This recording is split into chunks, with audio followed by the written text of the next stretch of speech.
प्रिय व्यूअर नमस्कार, मैं पंकज सिंह अपने चैनल समाधान है पर आपका हार्दिक अभिनंदन करता हूं। मैं यह वीडियो इस क्रम में लाया हूं ताकि आप यह जान सकें कि प्रधानमंत्री किसान सम्मान निधि योजना के अंतर्गत कौन से व्यक्ति पात्र हैं, कौन अपात्र, और साथ ही इसके लिए ऑनलाइन आवेदन 100% शुद्ध तरीके से स्वयं ही आप कैसे करें, यह समझाने के लिए बिल्कुल लाइव तरीके से एक एक बिंदु को समझाने का प्रयास किया गया है। आइए समाधान की तरफ हम आगे बढ़ते हैं। दोस्तों, जैसा कि आप जानते हैं कि प्रधानमंत्री किसान सम्मान निधि योजना के अंतर्गत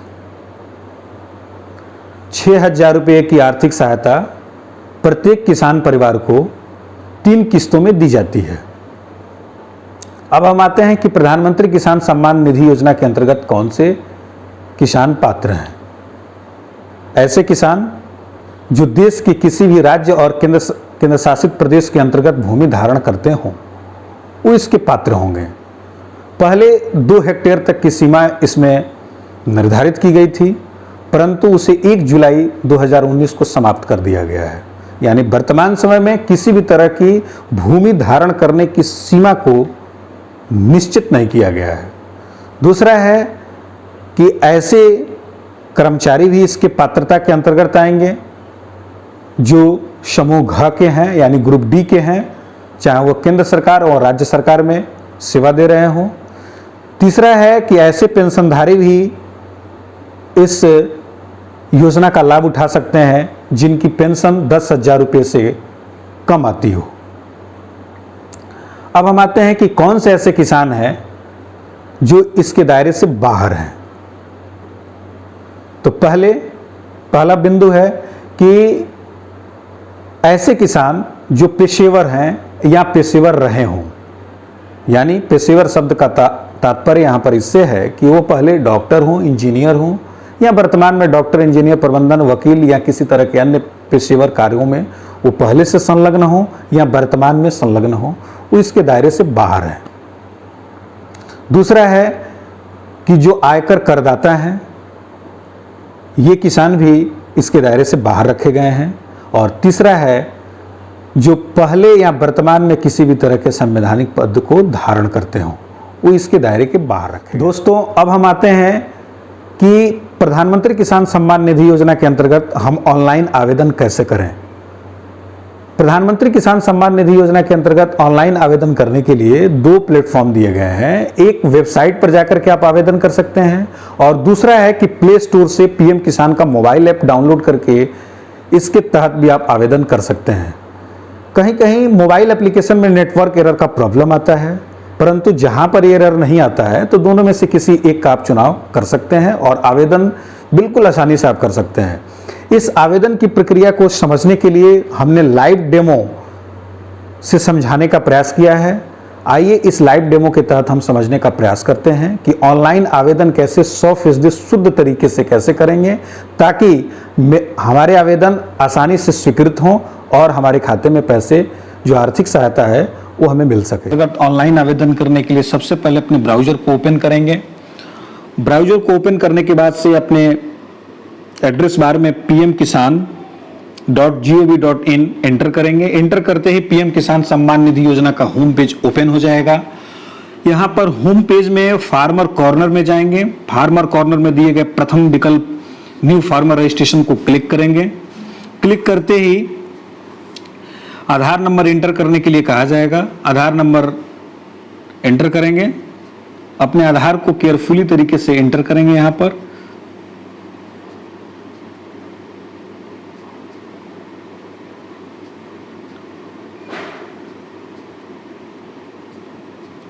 तत्पश्चात इमेज कोड को एंटर करेंगे। यहां पर स्मॉल लेटर और कैपिटल लेटर का खासा ध्यान रखेंगे।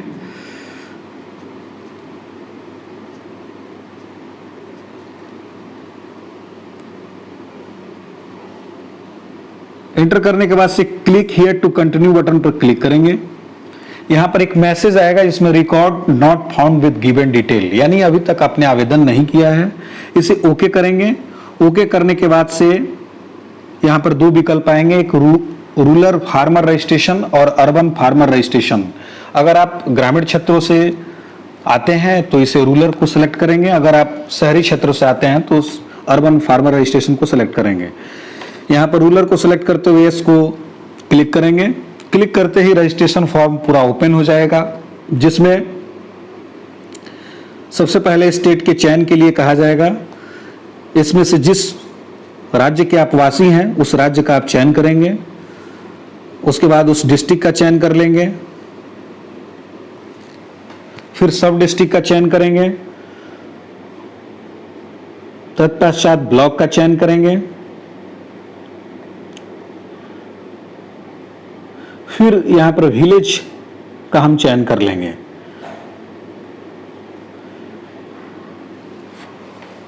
आगे फार्मर नेम भरने के लिए कहा जाएगा। ये पूरे के पूरे डिटेल, फार्मर नेम का पूरा डिटेल जो है ये भरने के लिए हम अपने आधार नंबर में जो भी डिटेल दिया गया है ठीक उसी प्रकार से यहां पर हम भरने की कोशिश करेंगे। जेंडर का यहां चयन करेंगे, कैटेगरी यहां पर चयन कर लेंगे, फिर यहां फार्मर टाइप चयन करने के लिए कहा जाएगा, जिसमें स्मॉल और अदर, यानी अगर छोटे किसान अगर आप हैं तो यहां पर स्मॉल का चयन करेंगे। फिर यहां अदर का चयन कर सकते हैं अगर आप अदर हैं तो। और आधार कार्ड पहले से ही आपको एंटर किया हुआ मिलेगा। आईएफएससी कोड यहां पर आपके बैंक के पासबुक में दिया हुआ होता है, जिसमें जो भी पासबुक में आपका आईएफएससी कोड दिया हुआ है वहां से आप एंटर करें। फिर बैंक नेम को यहां लिखें, सेलेक्ट कर सकते हैं, और फिर अकाउंट नंबर यहां पर फिल करें। अकाउंट नंबर को फिल करने के बाद से सबमिट फॉर आधार ऑथेंटिकेशन पर जैसे ही आप क्लिक करेंगे आपके यहां पर एक ग्रीन बटन जल जाएगी, और इसके साथ ही आपका आधार आपके खाते से जुड़ा हुआ है या नहीं इसका डिटेल यहां आ जाएगा। अगले विकल्प के रूप में आपको ऑनरशिप यानी लैंड होल्डिंग, भूमि धारण की पूरी डिटेल देनी होगी। यहां पर भूमि धारण के लिए सिंगल और ज्वाइंट दो बटन यहां पर आपको दिखेंगे, जिसमें सिंगल अगर आपकी भूमि जो है केवल और केवल उसमें हिस्सा केवल आपका हो तो ऐसी स्थिति में आप सिंगल का चयन करेंगे, लेकिन अगर सह खातेदार के साथ आपकी भूमि हो तो ऐसी स्थिति में ज्वाइंट का आप यहां पर चयन कर लेंगे। इन दोनों में से किसी एक विकल्प के चयन करने के बाद से आपको भूमि की डिटेल देनी होगी, जिसमें भूमि की डिटेल देने के लिए आप ऐड बटन पर क्लिक करेंगे। ऐड बटन पर क्लिक करने के साथ ही यहाँ पर आपसे खाता नंबर, खसरा नंबर और उसका एरिया भरने के लिए कहा जाएगा। खाता नंबर, खसरा नंबर, एरिया कैसे भरेंगे इसे जानने के लिए हम उत्तर प्रदेश की एक खतौनी विवरण मैंने यहाँ पर उदाहरण के रूप में लिया है, ताकि आपको मैं समझा सकूं कि कैसे इसको आसानी से आप फिल कर पाएंगे। यहाँ पर खाता विवरण खुला हुआ है, जिसमें एक खतौनी उदाहरण के रूप में मैंने ली हुई है, और यहाँ पर खाता संख्या दिया हुआ है। खाता संख्या यहाँ पर 351 दिया हुआ है।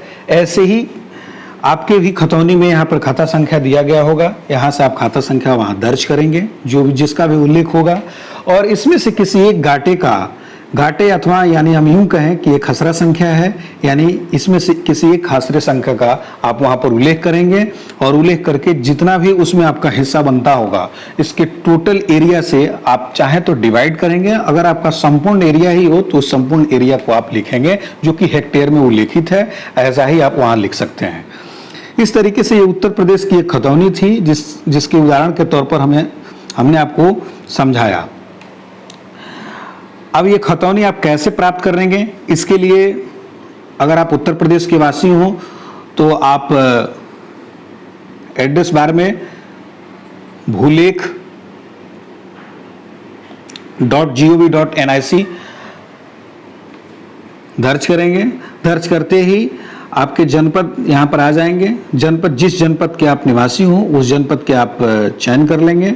चयन करने के साथ तहसील का चयन करेंगे। तहसील का चयन करने के साथ ही आप किसी भी एक गांव का आप चयन कर लेंगे। जिस गांव का आप वासी होंगे उस गांव का आप चयन कर लेंगे, या जिस गांव में आपके खाते हों या जब भूमि हो उसका चयन करेंगे। यहाँ पर आपको विकल्प के रूप में खसरा, खाता और खातेदार यानी सर्च करने के लिए 3 विकल्प यहाँ पर दिए गए हैं, जिसमें खाता से, खसरा से और खातेदार के नाम से आप सर्च कर सकते हैं। आपके पास अगर खसरा संख्या है तो आप खसरा संख्या को यहाँ दर्ज करेंगे, खाता संख्या है तो खाता संख्या को आप दर्ज कर देंगे। अगर इन दोनों में से किसी की व्यवस्था आपके पास नहीं है तो ऐसी स्थिति में खातेदार का नाम से भी आप सर्च कर सकते हैं। खातेदार का नाम आप भर देंगे, खातेदार के नाम से ही आप इसे खोजेंगे। जैसे कि मान लेते हैं कि किसी का खाता संख्या यहाँ पर उदाहरण के तौर पर 210 है, तो 210 के जितने खातेदार हैं उनका नाम यहाँ पर ओपन हो जाएगा और यहाँ उद्धरण देखे पर क्लिक करेंगे। फिर यहाँ पर आपको एक कैप्चा आएगा जिसको आप एंटर करेंगे। कंटिन्यू बटन पर क्लिक करते ही आपकी जो खतौनी है, खतौनी वो खुल जाएगी, यानी खाता विवरण आपका खुल जाएगा और यहाँ पर आपका खसरा संख्या और खाता दोनों उपलब्ध होगा। ऐसे आप सावधानी पूर्वक आप अपने खाते का पूरा डिटेल आप भर सकते हैं। भरने के बाद आप यहाँ पर फिर घोषणा पत्र के लिए आप टिक करेंगे। घोषणा पत्र के टिक करने के पहले आप यहाँ पर सेल्फ डिक्लेरेशन फॉर्म को भी देख लेंगे। सेल्फ डिक्लेरेशन फॉर्म में वही बातें दी गई हैं जो मैंने अपात्रता के लिए मैंने बताया था कि कौन कौन से ऐसे किसान थे जो अपात्र हैं। ये सारे डिटेल यहाँ पर दिए गए हैं। आप चाहें तो इसे पढ़ें। पढ़ने के बाद आप इसे